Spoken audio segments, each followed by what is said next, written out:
Daniel Westwood was a name whispered in boardrooms, printed on magazine covers, and mentioned in every top business podcast. CEO of Westwood Innovations, he had built a tech empire from scratch, starting in a garage and climbing his way to a 75th-floor office overlooking the heart of the city. His suits were always crisp, his watch cost more than most people's cars, and his calendar was so packed that even a 5-minute walk outside was considered a break. But no one knew what Daniel looked like when the lights dimmed, when the office emptied, and he was alone. No one saw the man staring out the glass wall of his penthouse, wondering when success had replaced his smile. He had no family left. His parents had passed in a car accident when he was 23, just as his startup was taking off. He buried his grief in work. Relationships came and went, none lasting longer than a few dates. He told himself love was a distraction. But late at night, Daniel's chest would ache, not from stress or fatigue, but something else. A hollowness he couldn't define. One gray Thursday afternoon, he canceled a meeting and told his driver to drop him a few blocks from the office. "I'll walk," he said, ignoring the rain falling in lazy sheets. Umbrella-less, coatless, he wandered the streets like a ghost. People passed him by without recognizing the billionaire in sneakers and a hoodie. He wasn't even sure where he was going, until a small voice stopped him. "Mister." It was so gentle he barely heard it. He turned. Standing beside a lamppost, holding a broken pink umbrella, was a little girl no older than 6. She wore mismatched boots and a faded blue dress. Her cheeks were rosy from the wind, and her hair was tied in pigtails, slightly uneven. She looked at him with big brown eyes, tilting her head. "You look sad," she said softly, not asking, just stating what she saw. "Wanna meet my mommy?" For a second, Daniel froze. No one had spoken to him like that in years, without agenda, without reverence, just human. What?" he asked, caught off guard. She smiled. "My mommy's nice. She always knows what to do when I'm sad." Before he could protest, she grabbed his hand, tiny fingers wrapping around his cold, ringless ones, and led him down the block. She introduced herself as Lucy. "I like jellybeans and coloring." "Do you?" Daniel didn't know what to say. No one had asked his favorite color in 2 decades. She pointed to a small bakery tucked between a laundromat and a thrift store. "We live above that. Mommy works inside. Come on." Inside the bakery, the smell of cinnamon and fresh bread wrapped around him like a warm blanket. It was the kind of place you'd expect in a small town, not downtown. Behind the counter, a woman turned around, and for a moment, Daniel forgot to breathe. She was in her early 30s, flour on her apron and a streak of jam on her cheek. Her eyes, those same warm brown eyes, widened when she saw him, then softened as she looked at Lucy. "Sweetie, who's your friend?" she asked gently. Lucy giggled. "He's sad. I told him you could help." The woman looked at Daniel, really looked at him, and then did something no one else ever had. She walked around the counter, took his hand, and said, "Let's sit. You look like you haven't rested in years." They sat in a corner booth. She poured him tea without asking, gave Lucy a chocolate croissant, and then waited. No small talk, no prying, just presence. After a few minutes, Daniel spoke. Not about his business, not about his billions, but about his parents, about the night he got the call, about building an empire to distract himself from the fact that he never got to say goodbye. The woman, her name was Claire, listened without interruption. And for the first time since he was 23, Daniel cried, not politely, not with a handkerchief, deep, guttural sobs. And Claire didn't flinch. She didn't offer platitudes. She just placed her hand on his and let him be human. Lucy leaned into him, resting her head on his arm. "You feel better now?" she whispered. Daniel nodded. "A little." Claire smiled. "Sometimes, people just need a place to land." From that day on, Daniel came by the bakery more often. At first, he told himself it was just for the coffee. Then for the scones. But deep down, he knew it was for the way Lucy beamed when she saw him. For the way Claire would slide him a cup of tea and ask, "Rough day?" Like it was normal. For the way his heart didn't feel quite so heavy when he walked back to his glass tower afterward. One day, he brought Lucy a storybook, and she squealed with joy. "Read it to me, Mr. Daniel." And he did, on a bench outside the bakery, as rain tapped gently on the awning. Weeks passed, then months. The media started to notice that Daniel Westwood was smiling more. Laughing, even. Rumors swirled. Was he dating someone, starting a family? But Daniel didn't answer. This was his sacred space. One afternoon, he offered Claire a business proposal: help him expand the bakery, open franchises, go national. She refused. "I'm not doing this for the money," she said. "I do this because it keeps us connected to people." 2 moments. You can't franchise that. Daniel had never been refused before. And yet, he wasn't angry.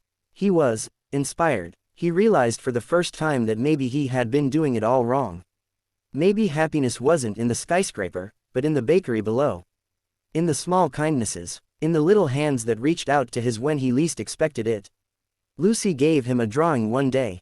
A stick figure man with a big smile, holding hands with a little girl and her mom. "That's you now," she said proudly. He stared at it for a long time.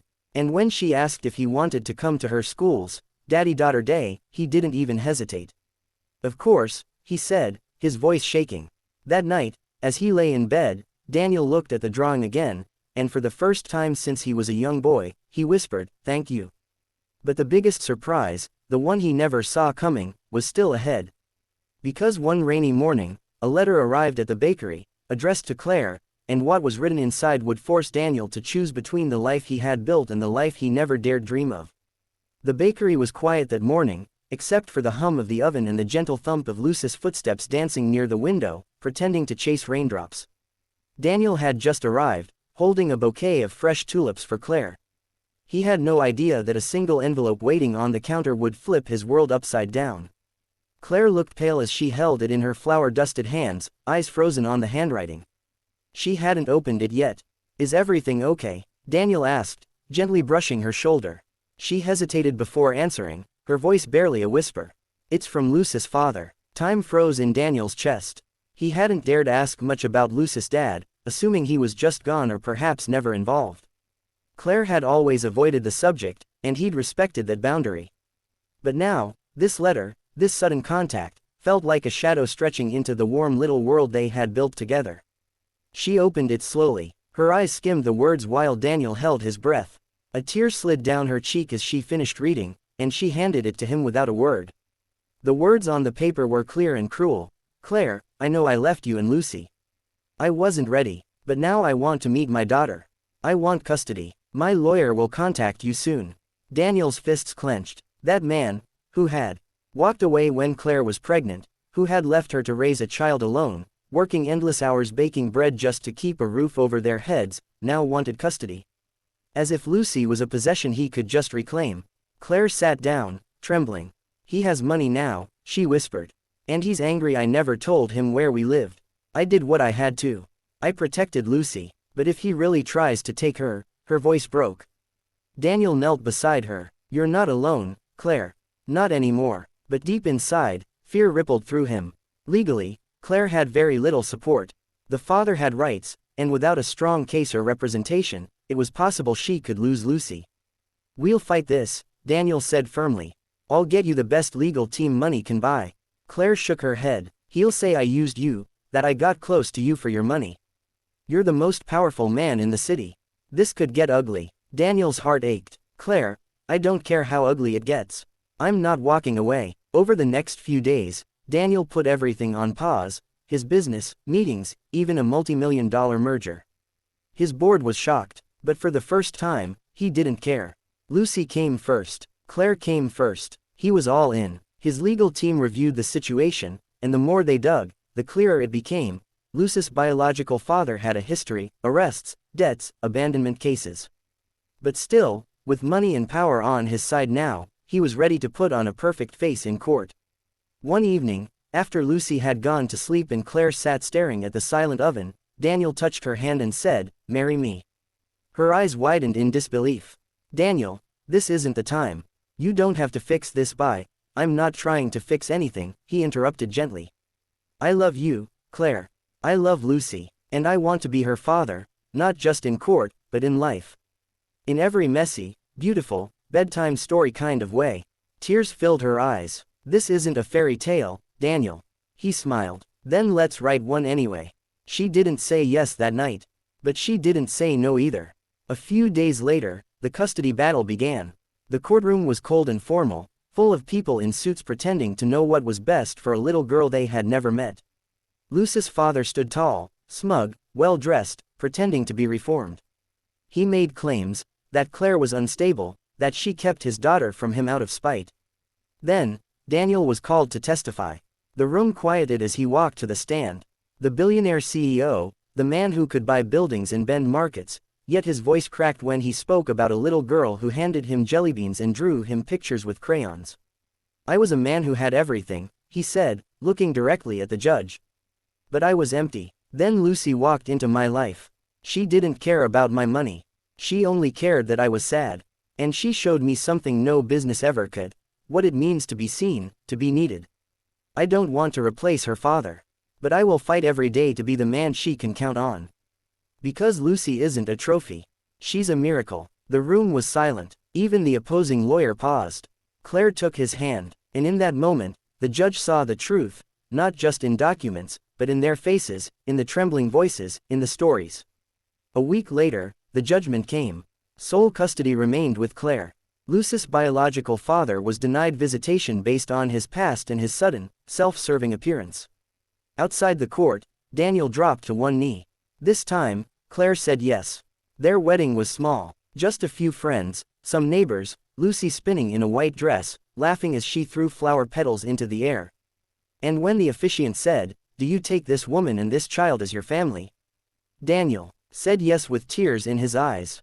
Their life wasn't perfect. The bakery still had early mornings, and Lucy still refused to eat broccoli. But every night, they read stories together. And every morning, Daniel woke up to the smell of cinnamon rolls and the sound of Lucy's laughter echoing through their home. One day, while Daniel walked Lucy to school, she looked up at him and asked, "You're not sad anymore, are you?"